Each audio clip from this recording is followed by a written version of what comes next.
Welcome back to the Artist to Artist podcast. If you're new here, my name is Angie. I'm a full-time freelance makeup artist, and this podcast is all about helping you build a career as a professional makeup artist. Today, we're going to tackle a big challenge that so many artists struggle with, and that is working faster without sacrificing quality. If you've ever felt like you're taking way too long on a makeup application or you're struggling to finish on time for weddings, photo shoots, or commercial work, this episode is for you because the truth is speed matters. Whether you're working on a tight schedule for a bridal client or an event, or you're on a fast-paced commercial set, the ability to work efficiently while still delivering pro-level results is what sets a professional apart. Let's talk about why speed is so important and some of the mistakes I think artists make when they are trying to work faster. And I'll also share some of my best strategies and maybe some mindset shifts to help you with your speed and getting you working faster but still with confidence. Speed in makeup artistry is really about efficiency, knowing exactly what you're doing in what order, and eliminating a lot of those unnecessary steps. I want to talk about something I've seen on social media. I see some makeup artists that are encouraging other people to just take their time and take as long as you need to, and taking 30 minutes means that you're not doing a good job, you're being sloppy, you're not valuing your client. And while that might work in certain markets, in my experience, speed is one of the main reasons I get hired. And here is why improving your speed is actually so important. And the number one reason it's so important is because time is money. If I go over the scheduled time for makeup on a job and it ends up making models stay longer, it ends up in us having to stay at a studio longer, there's going to be overtime for that, rental fees increase, the entire production slows down, and it may put the entire production into overtime, which is costing my client money. That is bad. In commercial and bridal work, running late is very unprofessional, and it's seen as unprofessional by your clients. The reality is, most working artists don't have the luxury of taking 2 or 3 hours per application. We are considered professionals because we can execute high quality makeup applications in a short amount of time. That's what it means to be a pro. A lot of these reels that I see makeup artists sharing on social, they're from artists who have a pretty big following, and they say that they would never be caught dead doing a makeup application in 30 minutes. And sure, that totally makes sense for them. And if you have a big following or you have somewhat of a celebrity status as a makeup artist, whether you work with celebrities or you yourself are more of an influencer type makeup artist, and you are working primarily with personal clients, your audience is going to expect longer application times. But for the average freelance makeup artist, speed is a non-negotiable skill. Second reason why improving your speed is important is because clients appreciate efficiency. There are a lot of clients that you are going to meet that do not want to sit in the chair for longer than they have to. I have a ton of bridal clients that hire me specifically because they want to be in and out in 30 minutes. They don't want a 3-hour prep time. They don't want to spend 6 hours waiting for their entire bridal party to get ready. There are a lot of clients who do not want to stretch out that prep time. They may have a busy schedule that day. They may just not like the prepping process. And with commercial clients, you're going to be on a very tight production timeline, and your clients will appreciate you finishing on time or earlier. Third reason why speed is important, it makes you a more valuable artist to the team. On commercial shoots or in team environments, if you're too slow, you're less likely to be hired again. Production teams don't want to wait on makeup. If you're working with a wardrobe stylist and you're cutting into their time, that person's not going to be happy. Hairstylists that you're working with are not going to be happy, so you get the point. And lastly, if you can work efficiently, you are going to be more ready to handle those last minute changes with ease, because in real world jobs, schedules shift, timelines get cut usually. You don't get extra time ever. And unexpected challenges come up in the middle of shoots. If you've trained yourself to work efficiently, you'll be able to kind of adjust to these changes without panicking or compromising the quality of your work. This makes you way more adaptable, and it really shows that you're a pro. I do want to talk about some of the mistakes that I see that I think slow artists down. But before we do that, I want to make something very clear. On a lot of jobs, the makeup just has to be good enough. It doesn't have to be perfect. And I promise you, this is 100% true. I am not lying when I tell you this. Clients cannot really judge technical ability the way another artist would. They care about the finished result, how it looks in person, on camera, and how long it lasts sometimes. But How you get that finished result and what the final look actually is can be very subjective, if that makes sense. So, if you are getting caught up in chasing perfection, you're likely slowing yourself down in ways that don't actually serve the job at hand. A lot of artists struggle with speed because they fall into these common traps. The first one is, and I think this is the most common one, overcomplicating the makeup application. This is why you have to learn from artists who are actually doing the work that you want to do. How an influencer applies makeup for an Instagram post with very strong direct lighting is not going to be the same as how a working makeup artist is going to apply makeup for a commercial job, let's say. The techniques you see on social won't always translate into the real world, and learning solely from influencers can leave you really struggling with skills that don't hold up in professional settings. If you want to improve, you have to find mentors who work in the industry that you want to work in, whatever corner of the industry that is, whether it's bridal, commercial, film. Their techniques are designed for longevity, lighting, different lighting situations, and efficiency, not just a quick Instagram video. Similarly to overcomplicating makeup applications, I see a lot of people doing all of these unnecessary steps. And I'm going to blame this again on social media. Too much layering, using too many products, all of this can slow you down.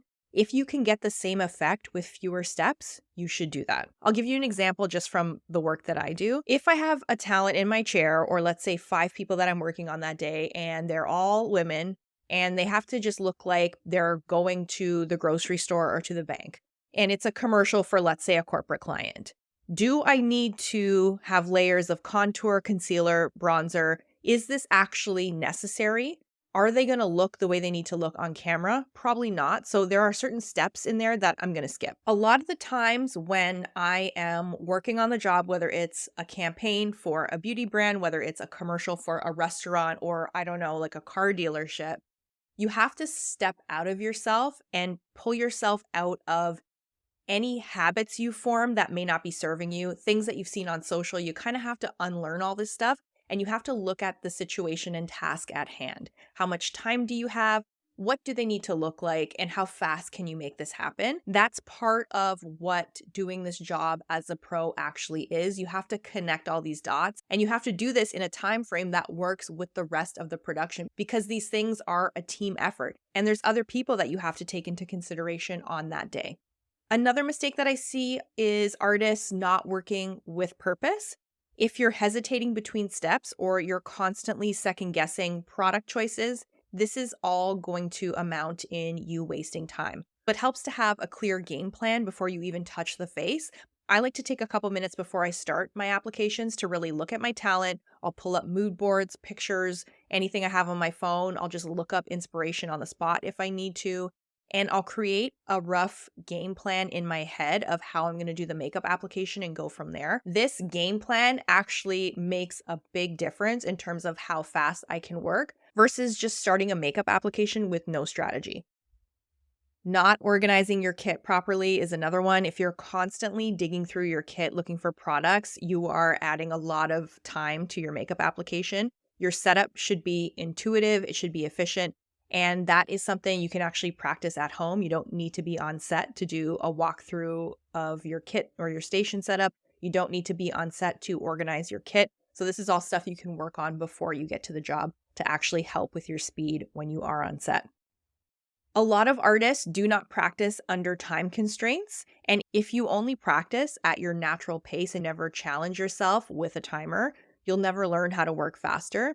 Deliberate speed drills actually do make a difference. You should try this the next time you have your kit out. Grab a friend, someone in your family, set a timer, think of a look that you want to do, and see if you can get it done in the time that you set. The last thing I see is when artists spend too much time perfecting details too soon in the application. If you're fixating on details before laying down the full structure of the makeup, you're going to waste time making unnecessary corrections. I would say build the look out first and then refine if you need to. I see artists do this a lot with eyeshadow in particular. This was one of my hangups as well when I first started. I would do my makeup eyes first, so I would focus all this time on the eye makeup using like 5 and 6 different eyeshadow colors, when in reality I probably needed 2. But it was hard for me to see how things were going to look if I didn't have the rest of the makeup done. So what I do now, I still like to operate eyes first because I just think it's faster, but I'll do kind of a rough draft, let's say, of the eye makeup. I'll do the rest of the foundation, lip color, cheek color, get everything on there so I can see what it looks like. And if I need to intensify anything, I can. If it looks great the way it is, then I'm done and that's it. This is something you can definitely reflect on. I know a lot of artists do this, but pay attention to what you're fixating on and try not to judge things about your makeup application too soon. Get your look done, get everything down, and then go back and refine where you think you need to, if it needs it. And this will prevent you from fixating on details that just eat up a lot of your application times. I've already covered some of this, but let's talk about strategies to work faster without sacrificing quality. And I'll share some of my tips for improving your speed while still making sure the application looks pro. I think it helps to follow a structured application order if you struggle with time. Developing a system that you can repeat so you're not wasting time figuring out what to do. I'll share an example of how I do things. So I'll do skin prep first, of course. Then I always start with eyes, and this is kind of like a first pass at eye makeup. Then I'll do complexion. And then once the complexion is done, I can usually visualize if I need to do more with the eyes or less, whatever it may be.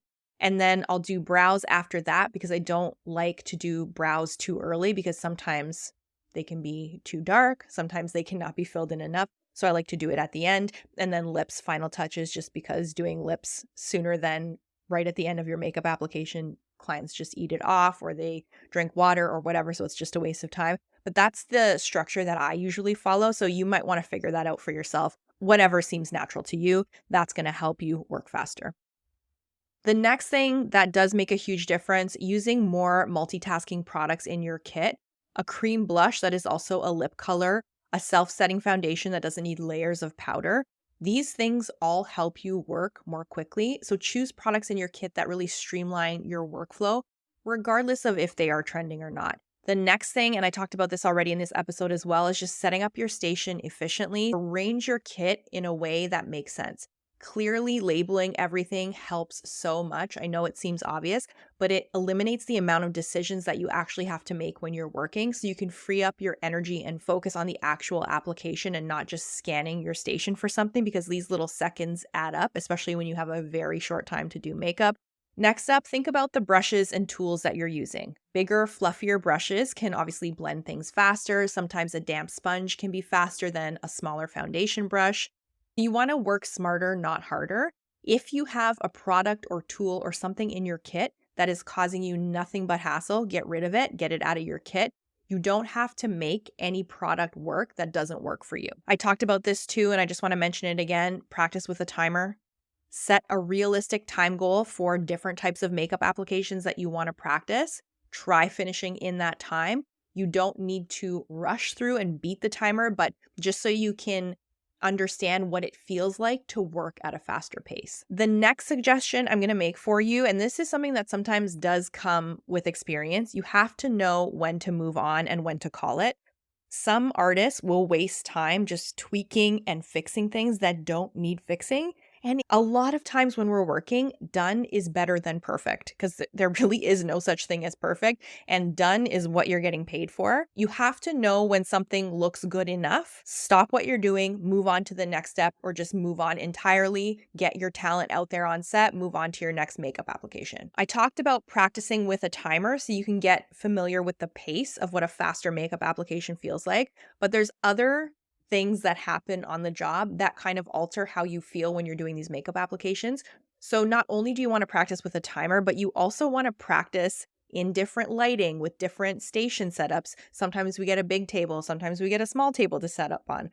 You want to have people around you, maybe people talking to you while you're doing the makeup application. The more you can replicate on the job scenarios when you're practicing, the more prepared you're going to be. Speed is really one of those things that only improves with intentional practice. So if you're struggling with timing, focus on simplifying your steps, refining your technique, getting rid of products that don't really help you, practicing with a timer, practicing in different scenarios. All of this is going to help you to work faster. And that's everything I wanted to share with you on this episode. If you have any questions about this topic, you can drop them in the YouTube comments. I'd love to chat with you there. That's everything for today. Thank you for listening, and I will talk to you next week.